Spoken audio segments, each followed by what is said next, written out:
पूर्णमुदच्यते पूर्णस्य पूर्णमादाय पूर्णमेवावशिष्यते। ॐ शान्ति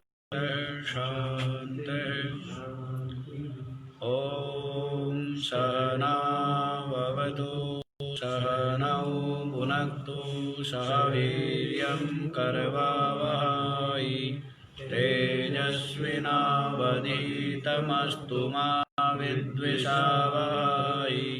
ॐ शान्ति शान्ति शान्ति।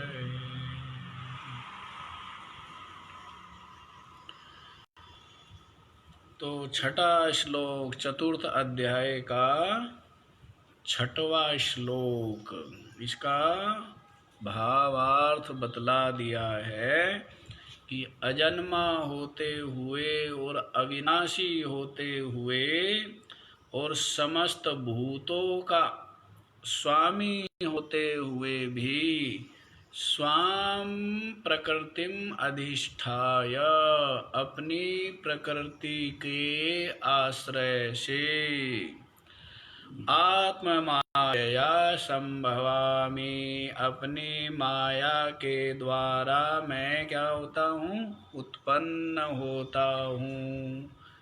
तो इसलिए मेरा जो जन्म है वो मायिक है, मतलब माया से है। यथार्थ में वास्तव में परमार्थ दृष्टि से मेरा जन्म नहीं है। तो परमार्थ दृष्टि से तो जीव का भी जन्म नहीं है। परमार्थ दृष्टि से आपका जन्म नहीं है ना। इन देह इंद्रियों के जो संघात है, इसमें आत्मबुद्धि करने से क्या होता है, हम अपना जन्म और अपना मरण मान लेते हैं अपने आत्मा को न जानने से। तो इसलिए आत्मा का जन्म होता है क्या? आपका जन्म नहीं होता है, आपका जन्म नहीं होता है। ये तो माया से जन्म का क्या हो रहा है, अनुभूति हो रही है, माया के कारण से, भ्रम के कारण से। तो वास्तव में आत्मा का जन्म नहीं होता। तो ये बतला दिया है। आगे देखो तो कहते हैं कि मैं तो भाई ईश्वर हूँ। मैं क्या हूँ? ईश्वर हूँ। ईश्वर भावापन्न हो करके श्री कृष्ण कह रहे, यदा यदा हि धर्मस्य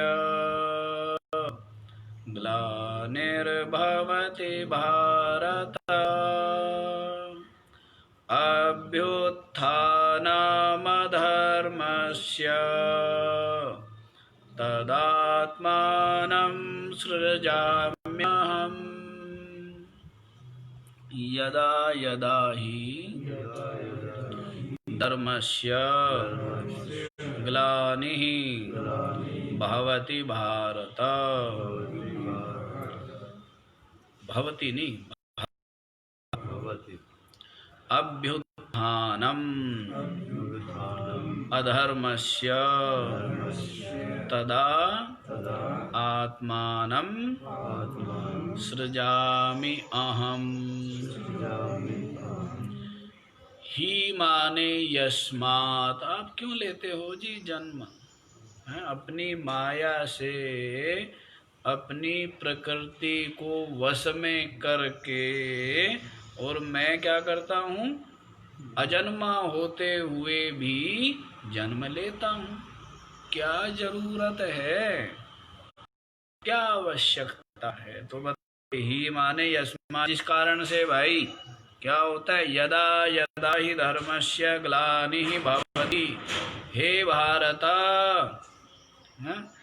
अरे तू भरतवंशी है, अरे तू जो है भरतवंशियों में श्रेष्ठ है। अरे तू तो महाप्रकाश जो विद्या ज्ञान उसकी प्राप्ति में रत है, लगा हुआ है। इसलिए तू ये बात तेरे को समझनी चाहिए, ये बात तेरे को समझ लेनी चाहिए। क्या कि यदा यदा जब जब धर्मस्य ग्लानिः भवति, धर्म की क्या होती है? ग्लानि होती है, माने ह्रास होता है। जब जब धर्म का क्या होता है? ह्रास होता है, हो जाता है धर्म। धर्म से अभिप्राय क्या है? धर्म से अभिप्राय यहाँ पर है स्व स्व जो कर्तव्य है, स्व स्व शास्त्र विहित जो कर्तव्य है उनका परित्याग कर देना। अपने अपने आश्रम के अनुकूल जो कर्तव्य है उन कर्तव्यों का परित्याग कर देना, है ना। धर्म से यहाँ पर हिंदू धर्म, मुस्लिम धर्म, ये धर्म मत लेना। धर्म से जो अपना स्वभाव, एक तरह से क्या, अपना जो हमारा स्वभाव है, निर्मल स्वभाव है। अर्थ तो और व्यापक भी लगा लेंगे, लेकिन नहीं लगाएंगे व्यापक अर्थ। क्यों? क्योंकि जो प्रसंग चल रहा है उसी के अनुसार लगा लेते हैं। नहीं तो धर्म से अभिप्राय तो हम लगाएंगे अपने आत्म स्वरूप के बोध का परित्याग कर देना। क्या होता है? तभी गुरु तभी गुरु आता है।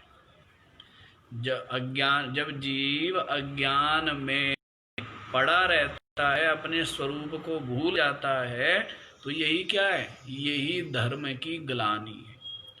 तो इस धर्म की ग्लानि से उभारने के लिए कौन? गुरु। लेकिन यहाँ ईश्वर की दृष्टि से अर्थ लगा रहे, गुरु दृष्टि से भी लगा सकते हैं। समझ आया? कि जब जब धर्म की ग्लानि होती है, जीव अपने स्वरूप को भूल करके पाप आचरण में कर्ता भोक्ता युक्त होकर अर्थ हो जाता है, तो तब क्या करते हैं? तब गुरु को आना पड़ता है। गुरु को आना पड़ता मतलब गुरु की जीवन में आवश्यकता होती है। क्योंकि है ना, गुरु बिन कौन उबारे जी, वो सुनाता था ना, भव सागर दरियाव से पार उतारे जी। कौन है ना भगत? गुरु बिन कौन उबारे जी। तो कौन उबारेगा? तो ईश्वर दृष्टि से ही अर्थ ले लीजिए यहाँ पर, है ना।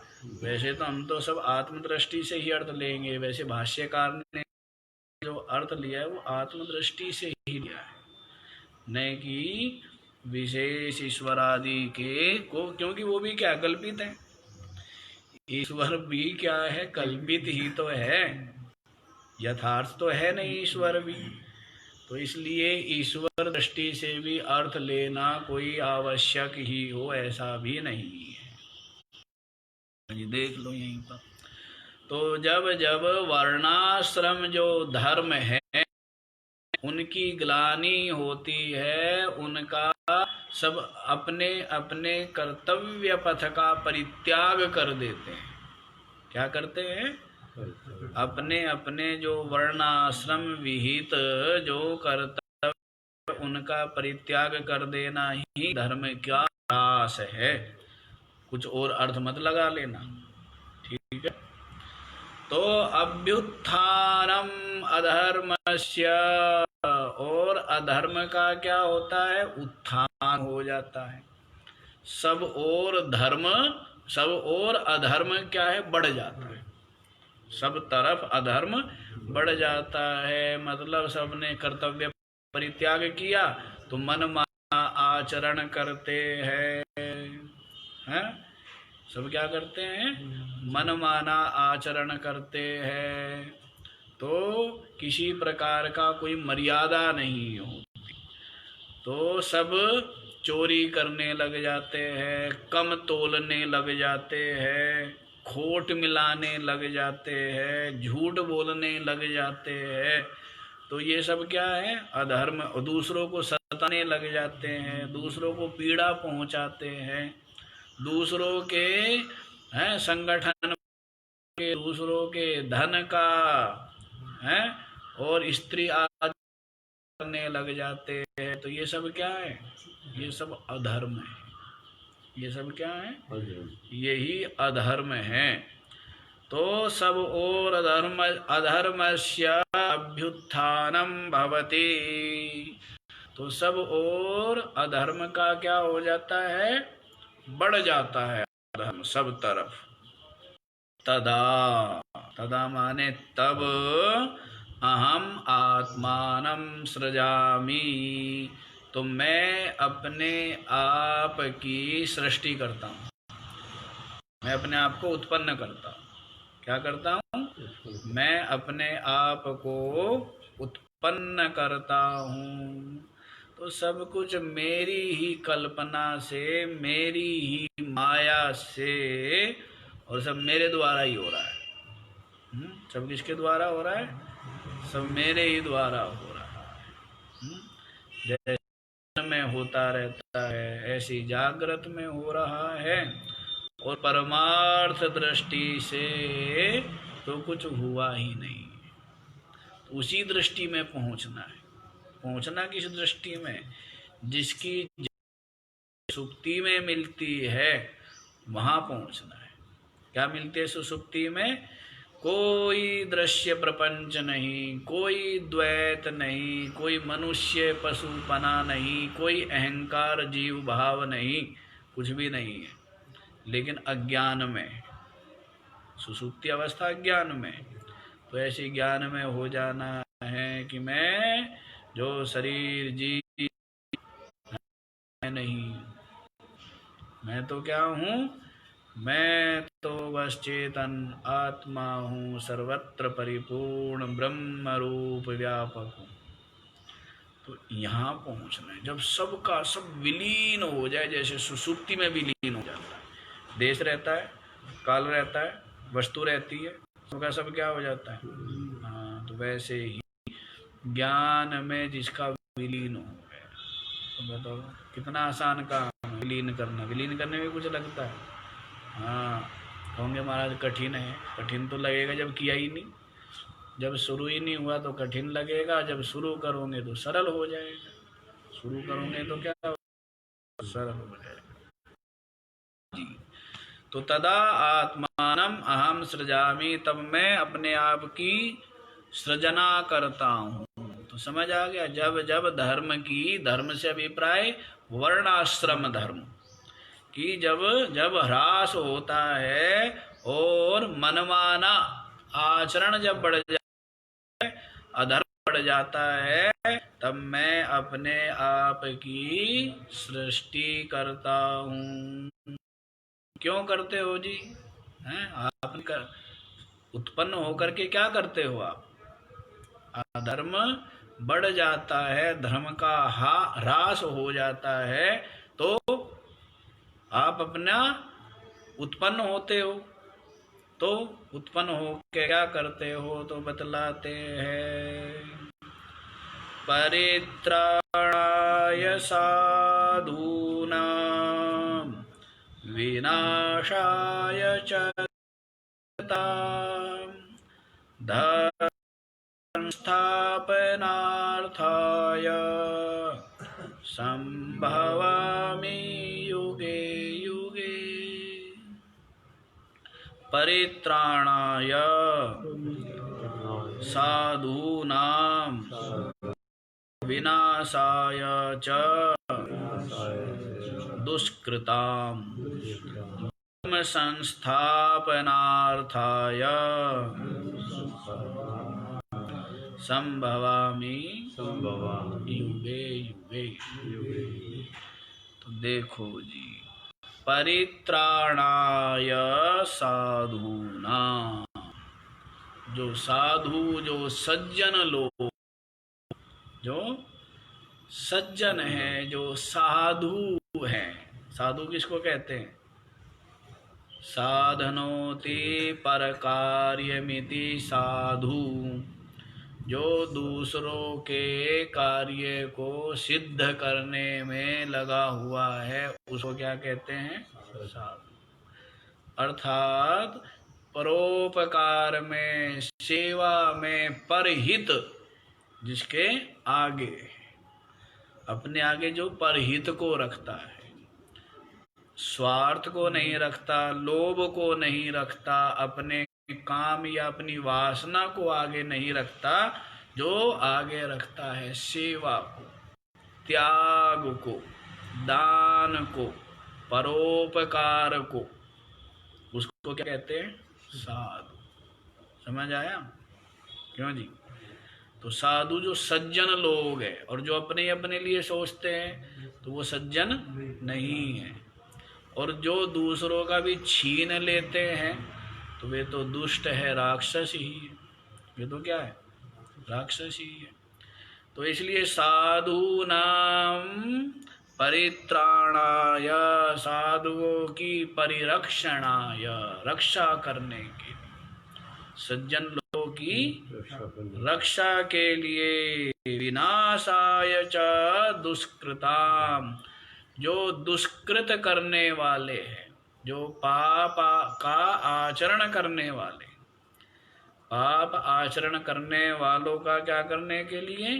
विनाशाय, विनाश करने के लिए, सज्जनों की रक्षा के लिए, और जो पापाचारी है उनका विनाश करने के लिए। और आगे धर्म संस्थापना, धर्म की स्थापना करने के लिए, क्या करने के लिए?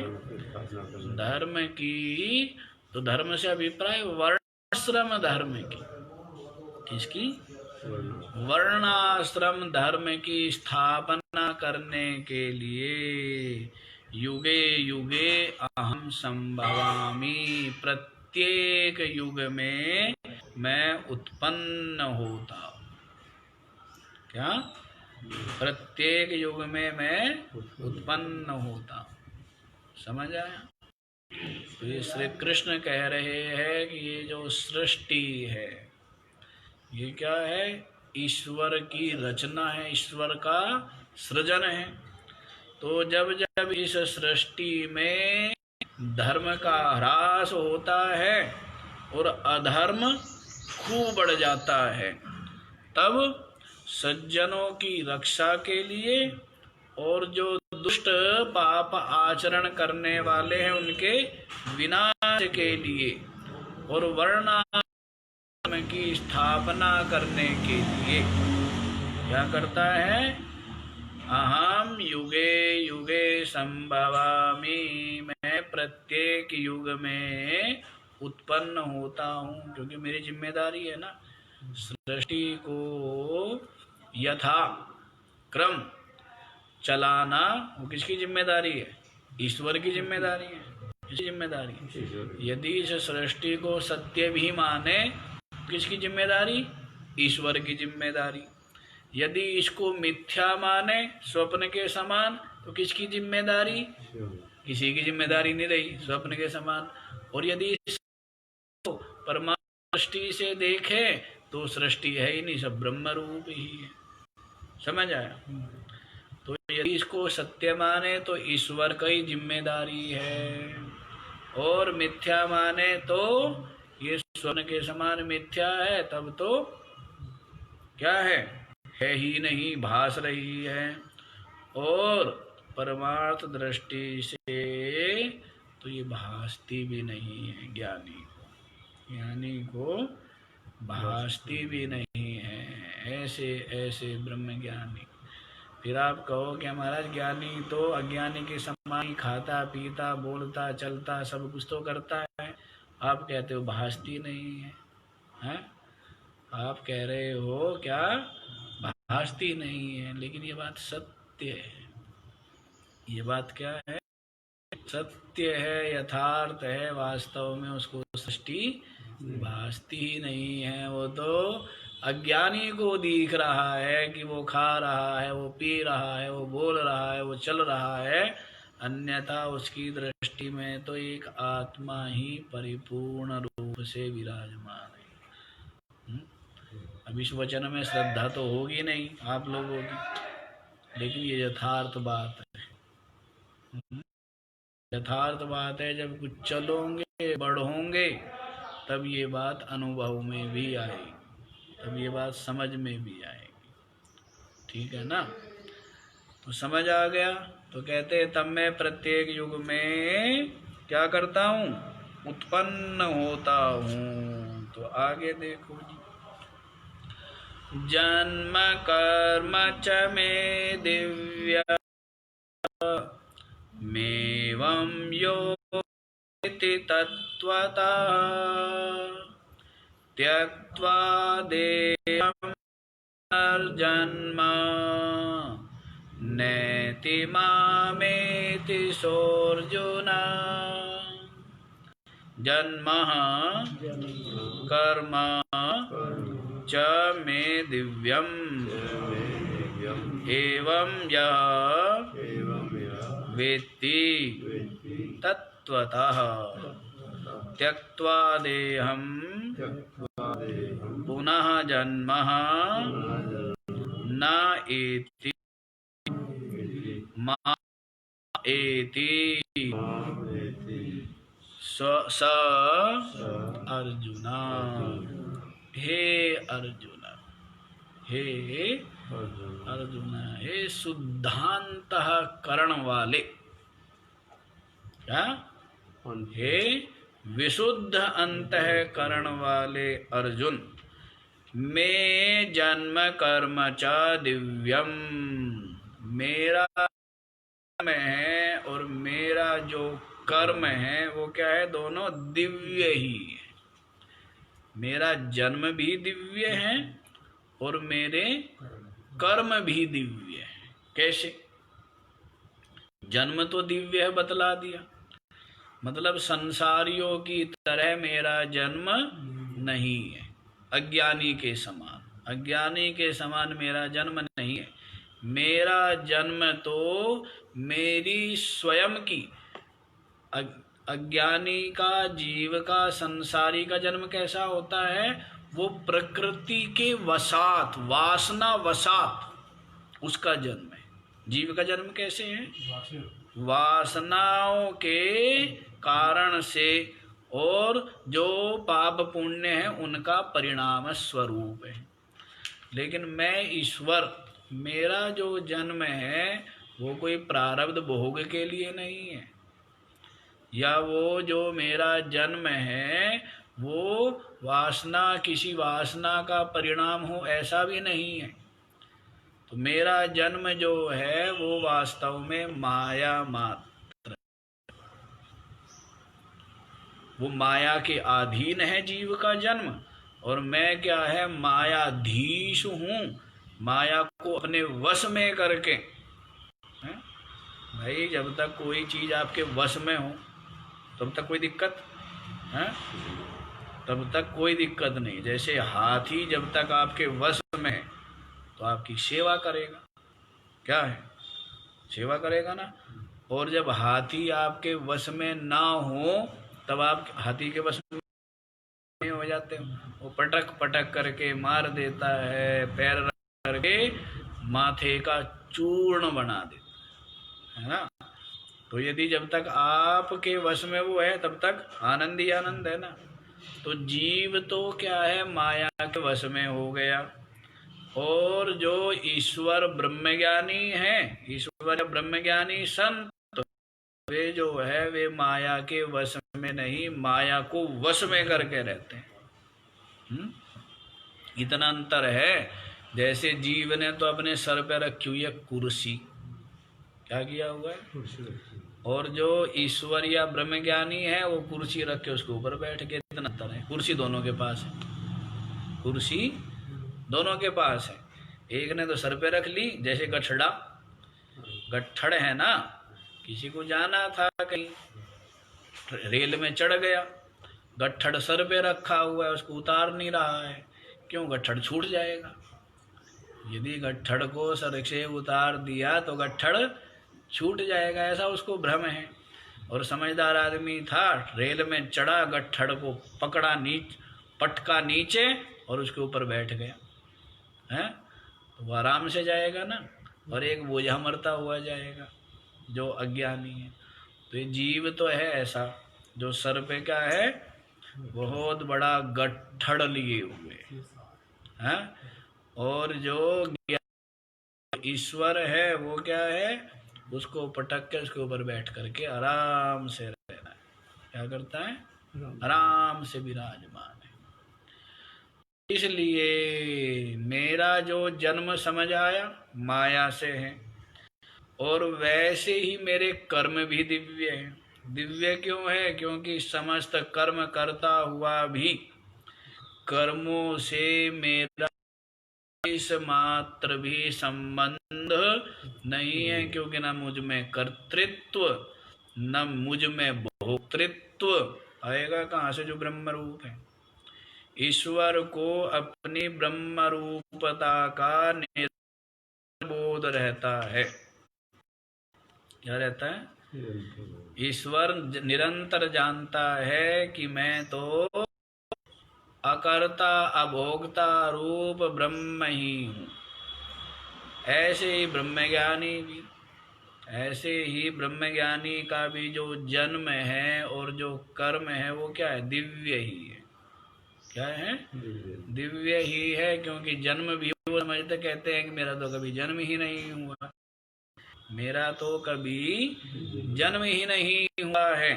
ये जन्म आदि तो शरीर के होते हैं, ये आना जाना तो ये सब सूक्ष्म शरीर में होगा, लोक परलोक आदि में। और मैं तो क्या हूँ, निरंतर चेतन आत्मा, परिपूर्ण ब्रह्म, सदैव ही सच्चिदानंद मुक्त स्वरूप हूँ। ऐसा जिसका मात्र निश्चय नहीं है, ऐसी जिसको अपरोक्ष अनुभूति भी है, तो बताइए उसका जन्म क्या हुआ, दिव्य ही है। और उसका कर्म भी क्या है, दिव्य ही। कर्म करते हुए भी कर्तृत्व भोक्तृत्व नहीं है। तो इसलिए तो मैं जन्म कर्म च दिव्य, मेरा जो जन्म है और मेरे जो कर्म है दोनों ही क्या, दिव्य है। और फल भोगार्थ मेरा जन्म नहीं है, प्रारब्ध भोगार्थ या वासना के वशीभूत मेरा जन्म नहीं है। एवं माने इस प्रकार यह तत्वतः वेत्ति, जो इस तत्व को जानता है, तत्व से जानता है, इस तत्व को तत्व से ही जो जानता है।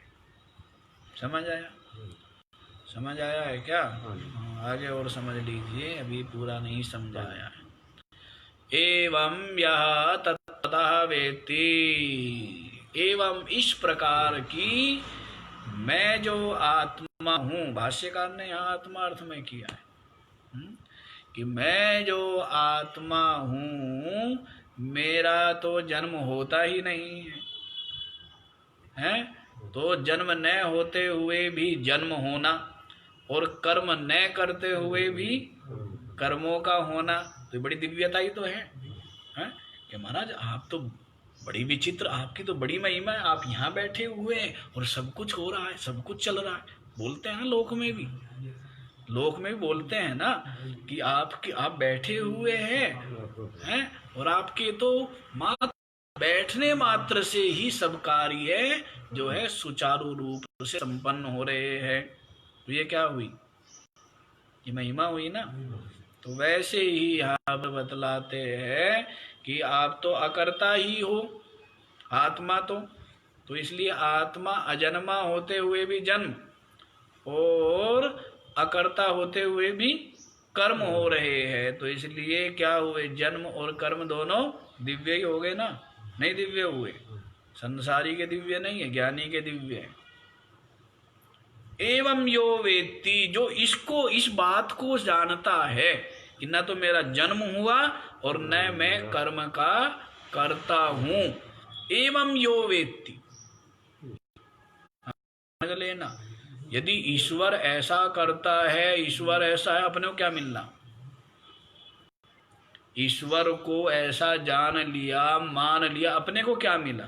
कुछ नहीं मिला। इसलिए आत्मा को जो इस प्रकार से जानता है तो देहम त्यक्त्वा, इस शरीर को छोड़ करके पुनः जन्म न एति, पुनर्जन्म को प्राप्त नहीं करता।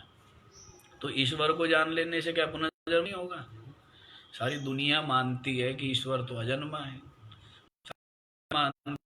ईश्वर तो क्या है? मायाधीश है, मायाधीन नहीं है। ईश्वर तो मुक्त है, ईश्वर तो परमात्मा है, ईश्वर तो ये है, यह ईश्वर है, ईश्वर है ईश्वर। तो ऐसा करने से क्या मुक्त हो जाएगा? है? नहीं, ऐसे करने से मुक्त नहीं होगा। और श्री कृष्ण ये थोड़ा कह रहे हैं कि मैं श्री कृष्ण हूँ। श्री कृष्ण तो ये कह रहे हैं कि मैं तो आत्मा हूँ, सबका अंतर्यामी हूँ।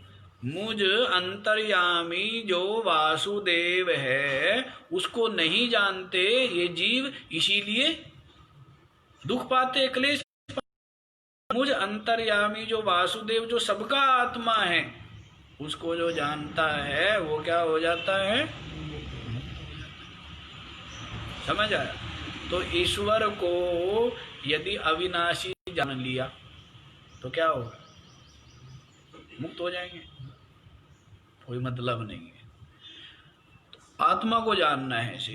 तो देहम त्यक्त्वा, शरीर को छोड़ करके पुनः जन्म न एति, पुनर्जन्म को प्राप्त नहीं होता। माम एति, मुझको ही प्राप्त होता। स माने वह जो ब्रह्म ज्ञानी है वो माम एति, मुझको ही प्राप्त होता है, अर्थात आत्मा को प्राप्त हो जाता है। किसको प्राप्त हो जाता है? आत्मा को प्राप्त हो जाता है, ब्रह्म रूप हो जाता है, परमात्मा रूप हो जाता है। कौन? ऐसा जो तत्व से जाने वाला है। तत्व से नहीं जानते, जानते तो सब हैं। कौन है? कि मैं हूं, पर शरीर को लेके कहते हो मैं हूं। और ये मैं इतनी कच्ची है, इतनी कच्ची जिसकी कोई सीमा नहीं, सुसुप्ति में तो रहती नहीं। जिस मैं को झंडा ठाए ठाए फिरता रहता है, ये सुसुप्ति में रहती है क्या आपकी मैं? और कमाल की बात है, मैं बकरे बकरी की तरह मैं करता रहता है, और ये मैं रहती है सुसुप्ति में। सुसुप्ति में तो आपकी मैं नहीं है, स्वप्न में तो ये आपकी मैं नहीं है। पर किस बात को पता नहीं है? इस जीवपने को, इस महपने को। तो ये मैंपना वास्तविक नहीं है। ये मैंपना क्या है? मिथ्या है, झूठा है, व्यर्थ का है, दुख भोग के लिए, इसलिए है।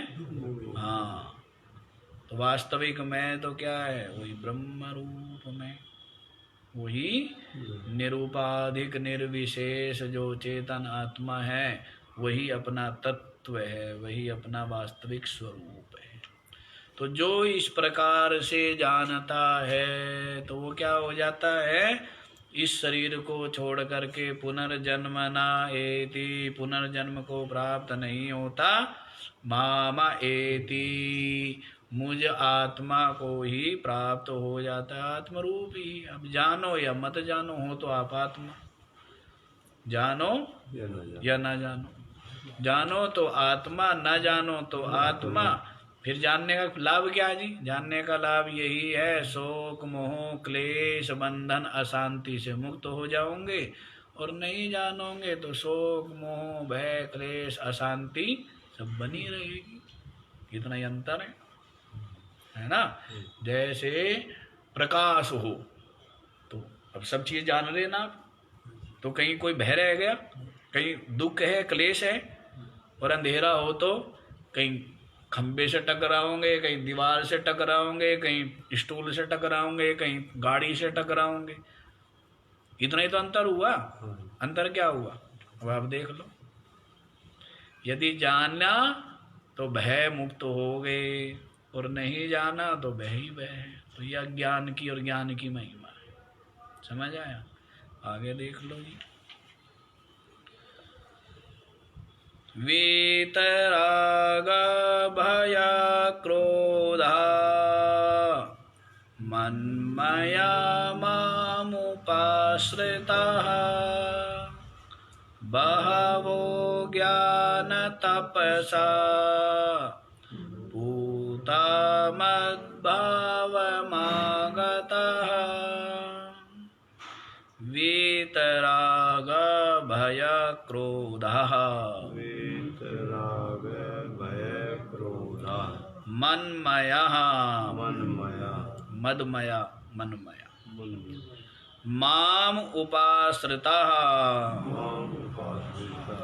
बहवः ज्ञानतपसा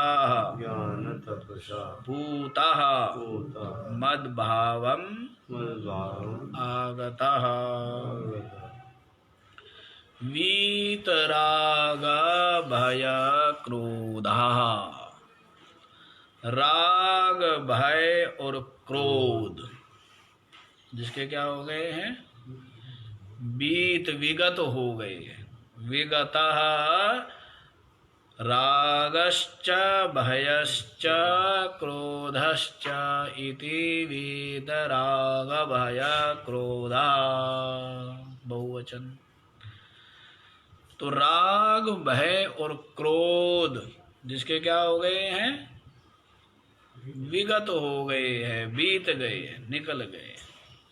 न तो राग रहा, न भय रहा और न क्रोध रहा। तो राग होता है तो भय होता ही होता है। यदि राग होता है तो क्या होता है, होगा ही होगा। और भय होगा तो क्रोध होगा ही होगा। क्रोध किसको आता है, भयभीत व्यक्ति को ही क्रोध आता है। जो भयभीत नहीं है, अभय रूप है, उसको क्रोध देखा कभी है? उसको क्रोध नहीं आता है। किसको क्रोध आता है सदा, भयभीत को। समझ आया? जो भयभीत व्यक्ति है, किसी न किसी इज्जत और पतन दिखावा, लोग आडंबर और मान प्रतिष्ठा जो भी दिखावा है, तो ऐसा जो भय, उसको भय बना रहता है निरंतर है। उसने मेरे को ऐसा बोल दिया, मेरी प्रतिष्ठा कम हो गई, मेरी हो गई, ऐसा हो गया, ये हो गया। तो जो भयभीत होता है उसको क्रोध आता है, और जो भयभीत नहीं होता उसको कहाँ से क्रोध आएगा, है? उसको क्रोध, इसीलिए जो ब्रह्म ज्ञानी है प्रतिष्ठित हो गया, उसको क्रोध का संबंध ही नहीं, क्रोध मतलब ही नहीं। तो देखो, राग जहाँ है वहीं पर भय है निरंतर।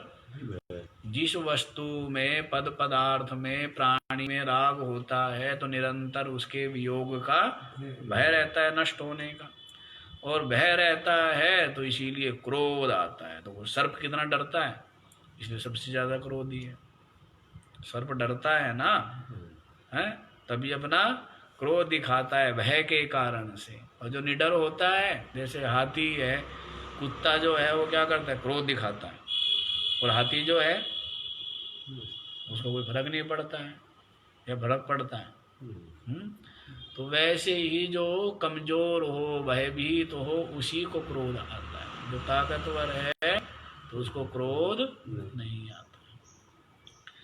तो राग भय और क्रोध जिसके विगत हो गए हैं, निकल गए हैं, मनमया, जो मनमय हो गया है, मुझ में ही लगा हुआ है। तो मुझ मतलब क्या है, जो आत्मा में अभेद को प्राप्त हो गया है, या भिन्न अर्थ करेंगे।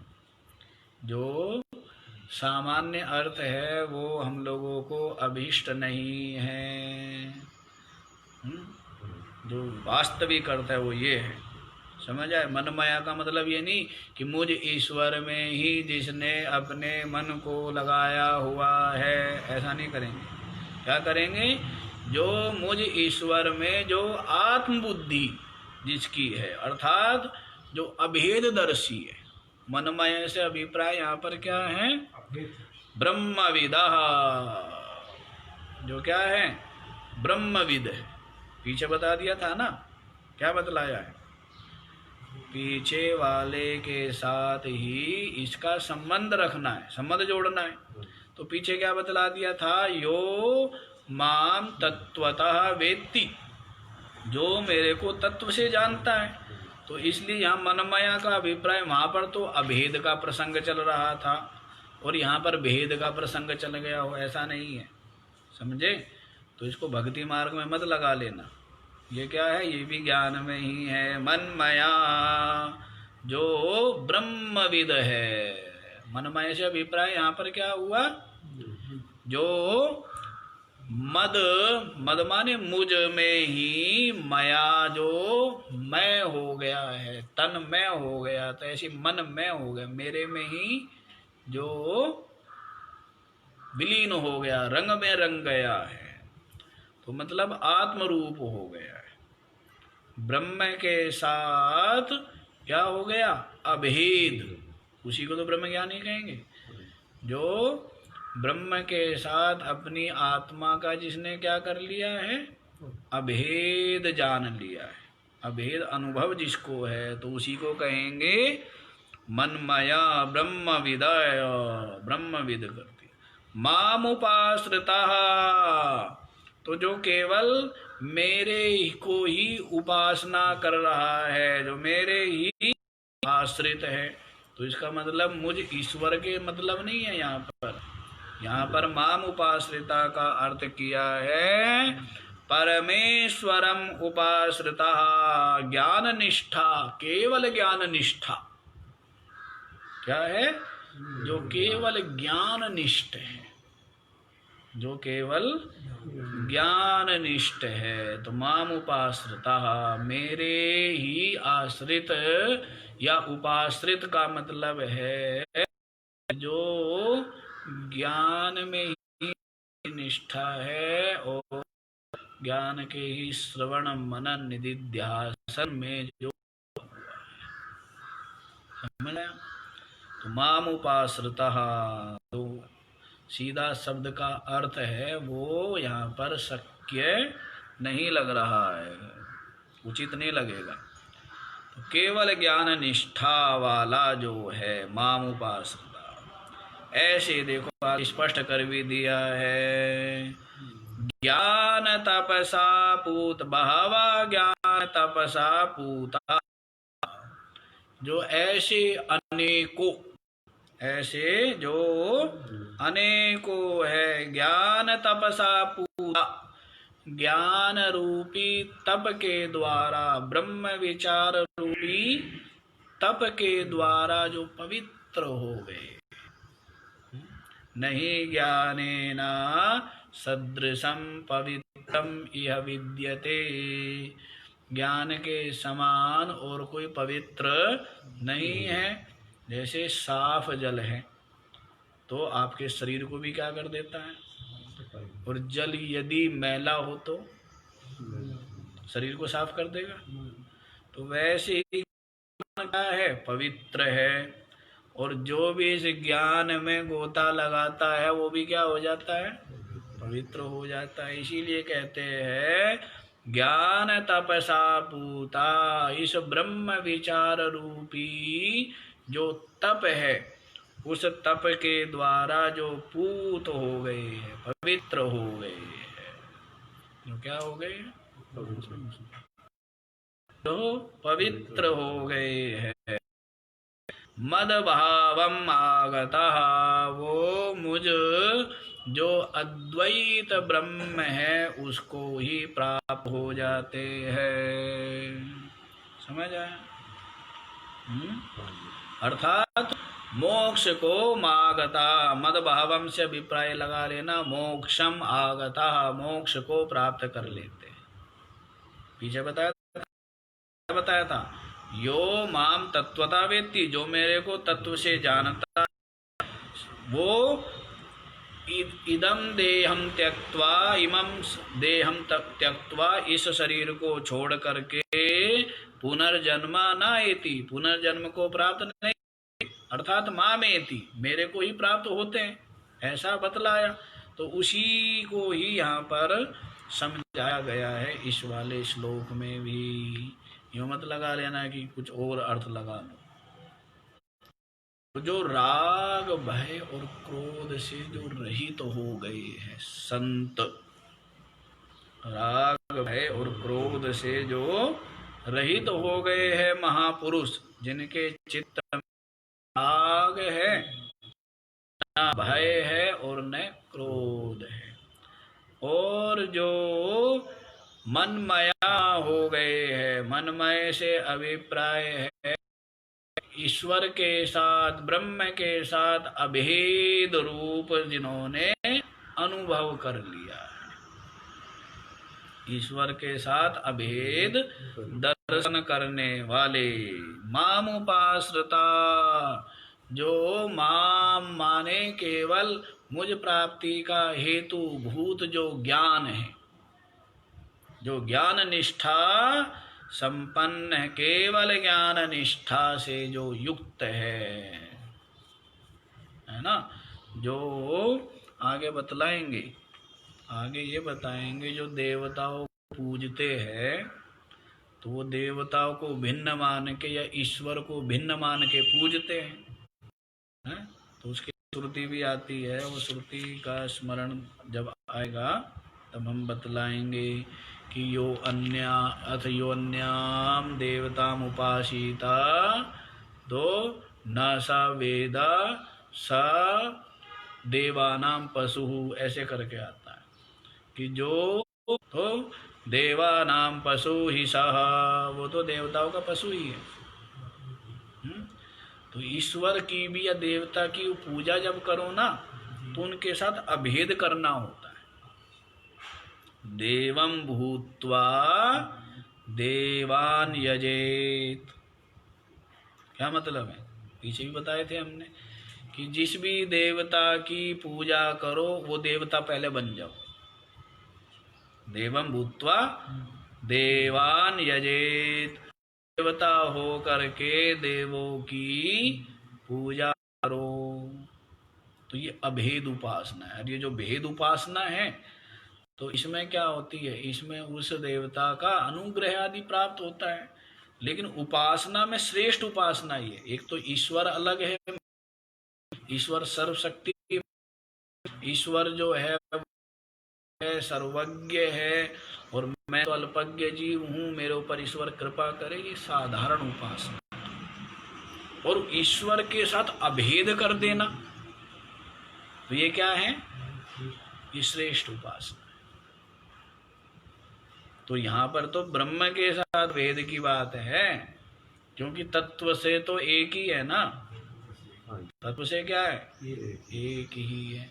और ईश्वर के साथ भी जो अभेद रूप से उपासना करेगा, कितना बड़ा फल। यदि खाली ईश्वर की उपासना की भेद रूप से, तो ईश्वर जो है एक पकड़ा देगा आपको, जो भी आपको चाहिए का फल दे देगा, जो चाहिए। किसी को बेटा चाहिए, पोता चाहिए, धन संपत्ति चाहिए। और ईश्वर के साथ अभेद रूप से उपासना करोगे तो ईश्वर बन जाओगे। अब ये देख लो क्या बनना है? फल चाहिए या ईश्वर के साथ करने का ज्यादा लाभ है? अब शंकर जी की उपासना करो तो शंकर जी बन करके करो कि मैं भी शंकर ही हूँ, और मैं भिन्न नहीं हूँ, उसी तरह मेरा स्वरूप है। तो इस प्रकार उपासना करोगे तो क्या बन जाओगे? शंकर बन जाओगे। और भिन्न मान के शंकर की उपासना करोगे तो वो आपको जो चीज़ है, वो जो आपको चाहिए वो दे देगा, बस उतना ही होगा, उससे अधिक नहीं। तो अभेद उपासना का अधिक लाभ समझ आ गया। ये क्रोध से रहित जो ब्रह्म है, अभेददर्शी, और जो ज्ञान निष्ठा से युक्त है, ऐसे बहवा ज्ञान सापूता, ज्ञान रूपी तप के द्वारा जो पवित्र हो गए हैं, वो क्या होते हैं? मद भावम आगता, ज्ञान रूपी तप से पवित्र हो गए तो ये मोक्ष भाव होता, मुक्ति को प्राप्त कर लेते हैं, मुक्ति की प्राप्ति हो जाती है। मुक्ति चाहिए नहीं चाहिए, यानी क्या करना है मुक्ति का? यही आनंद आ रहा है बात करने में, मिलने जुलने में, हैं, खाने पीने में, और देश विदेश के समाचार, देश के विदेश के खेल कूद में ही आनंद आ रहा है, नहीं आ रहा है? एक आँख ही न, अकेले में तो आनंद आता नहीं है। इसमें आनंद आता है, द्वैत में आनंद आता है। अब जब तक ये मोबाइल पास में रहे अद्वैत हो ही नहीं सकता। हो जाएगा तो इसमें दृश्य दृश्य है, क्या है इसमें? है दृश्य ही दृश्य है, नहीं है दृश्य। तो दृश्य में जिसकी निष्ठा होगी, दृश्य में जिसकी रुचि है, बहिर्मुख जिसका चित्त है, तो कैसे अद्वैत में निष्ठा होगी, ये बताओ? तो दृश्य ही दृश्य है इसमें, समझे? तो मोबाइल जेब में रख के, हैं, मोबाइल बगल में रख के, तो अद्वैत निष्ठा तो नहीं हो सकती। कम से कम ऐसे हो जाएगी, दृश्य को साथ में रख के नहीं हो सकती। हैं, हाँ, साधक के लिए अभ्यास में विघ्न पड़ेगा ना। हाँ, एक बार निष्ठा हो गई जिस महापुरुष की, जिसकी निष्ठा हो गई, लेकिन यदि निष्ठा भी अपरिपक्व है ना, तो वो भी बह जाएगा। निष्ठा भी हो गई कि हुई नहीं, उनकी तो बात ही छोड़ दो, होना ही सहज नहीं। और जिनकी हो भी गई ना, टिकेगी नहीं। यदि अधिक जो है दृश्य संपर्क में आ गया व्यवहार में, तो वो टिकेगी नहीं। हाँ, जब हिल हिला करके पक्की हो गई है, जब खूब गहरा गड़ गया, कुल का खूंटा, क्या बोलते हैं आपने, बोलते तो है ना, कुल का खूंटा गहरा है, गहरा गाढ़ा, कुल का खूंटा धरनी गाढ़ा गहरा तान, गहर गझीना है वो शब्द है, गहर गझीना ताना गाढ़ा, निरत की नाल बुने जो कोई, सो तो कोली अविचल होई। ये फिर दूसरा प्रसंग आ जाता है। हाँ, तो इस तरह से जो है खूंटा जब गहरे गड़ गया ना, तब कोई बात नहीं। लेकिन उससे पहले तो क्या है, उससे पहले तो गड़बड़ ही गड़बड़ है। तो खूंटा ना गहरे इतना सहज नहीं है, यहाँ गड़ा हुआ है संसार में। संसार में निशान गड़ा हुआ है ना, वो कहते सदगुरु थारे नाम का क्या है भाई, गड़ा निशान, ऐसा करके बोलते हैं ना। हाँ, ये मेल जड़ी, चलो ये भी लग जाएगा, पाड़े सो पटती नहीं, धुनी फैल गई। तो वैसे संसार का गड़ा हुआ है हृदय में। किसका गड़ा है? यहाँ से उखाड़ना वहां लगाना, रब का की पाना। तो देखो जी, तो ऐसे जो ज्ञानी लोग हैं, पवित्र हो गए, वो मद भाव मागता, मोक्ष भाव को प्राप्त कर लेते हैं। समझे? इसको प्राप्त कर लेते हैं, मोक्ष भाव। तो आगे देख लो, ये यथा मां प्रपद्यन्ते तांस्तथैव भजाम्यहम्, मम वर्त्मानुवर्तन्ते मनुष्याः पार्थ। ये यथा मां प्रपद्यन्ते तान् तथा एव अहं मम वर्त्मा अनुवर्तन्ते मनुष्याः पार्थ सर्वश। हे पार्थ, ये जो नीचे वाली पंक्ति है ना, ये पहले भी आ गई है।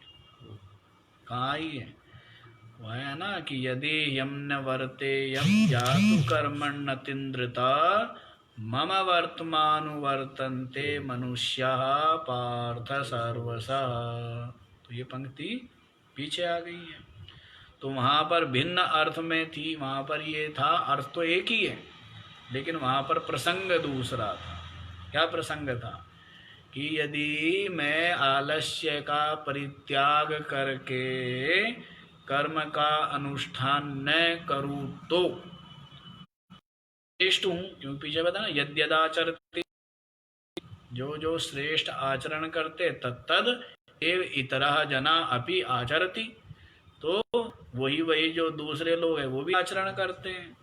तो इसीलिए यदि मैं नहीं करूँगा आलस्य का परित्याग करके कर्मों को, तो मेरा ही मनुष्य सब प्रकार से मेरे ही मार्ग का क्या करते, अनुसरण करते हैं, नहीं करेंगे। तो वहाँ पर तो ये बतलाना, यहाँ पर देखो क्या बतलाना है, देखिए ये माने जो यथा माम प्रपद्यन्ते, जिस प्रकार जिसको लेकर के मुझको मेरी शरण में आते हैं, मेरे को प्रपन्न होते हैं, प्राप्त होते हैं, जिस भाव को लेकर के मेरी पूजा करोगे, मेरा उपासना तांस तथा एव अहमपि भजामि, तो उसी प्रकार से मैं भी उनको क्या करता हूँ, भजता हूँ। मतलब उनकी अभीष्ट वस्तु के उनके ऊपर अनुग्रह करता हूँ।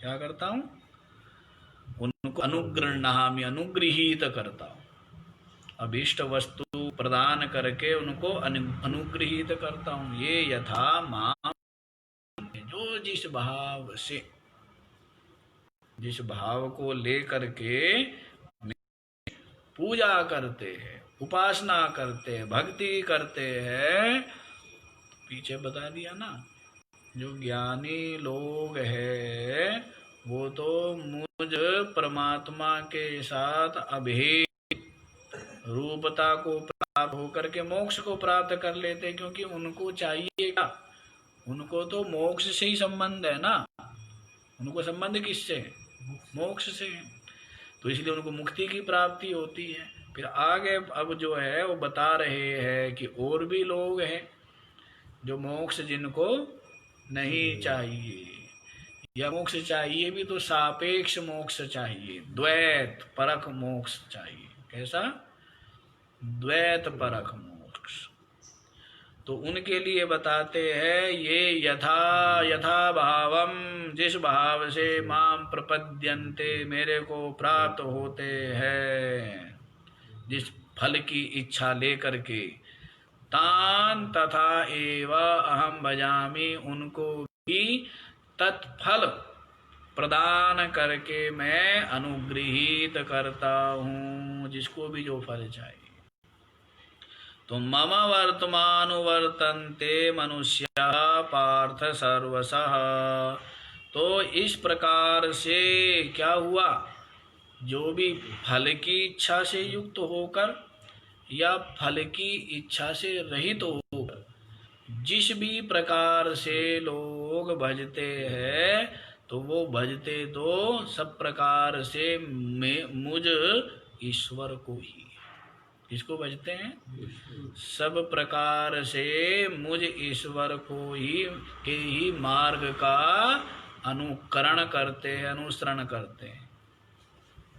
समझ आया, जिस भाव से जो मेरे को प्राप्त होता है, मतलब भजता है, तो उसी प्रयोजन को प्रदान कर, उसके अभिष्ट फल को प्रदान करके मैं भी उसके ऊपर क्या करता हूँ, अनुग्रह कर देता हूँ, कृपा कर देता हूँ। जिस भाव को लेकर के जिसने किया, सब कुछ तो स्वयं की ही है, सब कुछ की भावना है।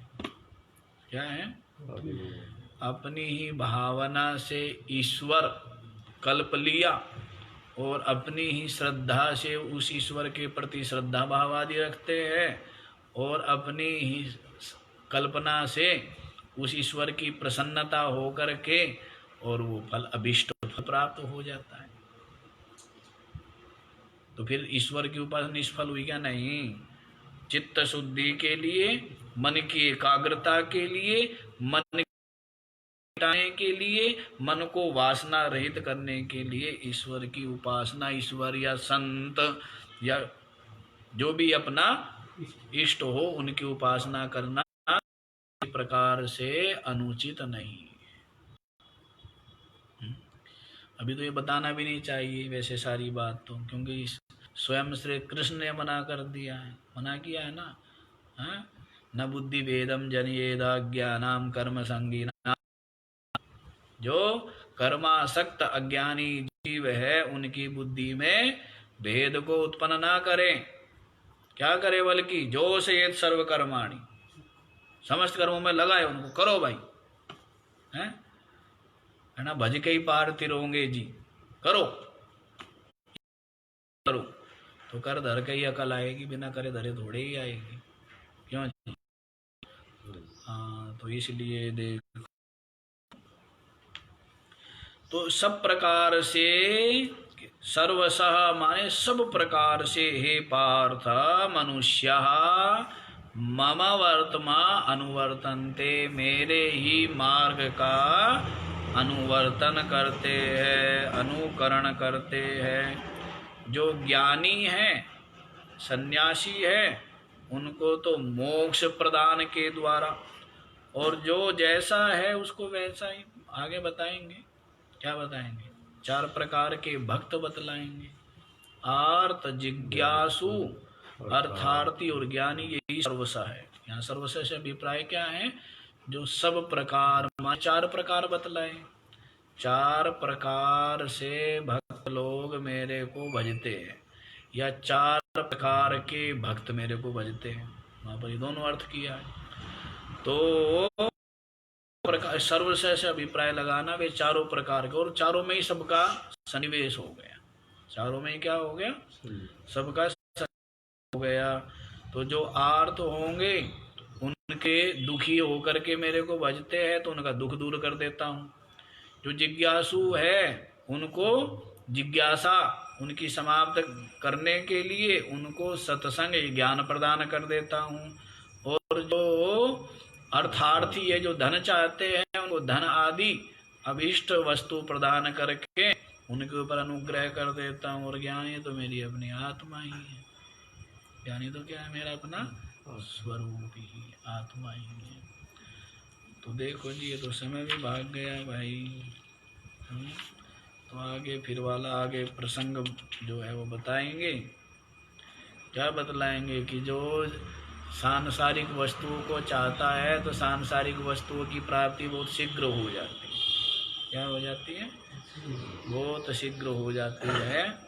तो इनका विचार हम लोग कल ही कर लेंगे, आज इतना ही रख लो, ठीक है। ओम पूर्णात् पूर्णमुदच्यते पूर्णस्य पूर्णमादाय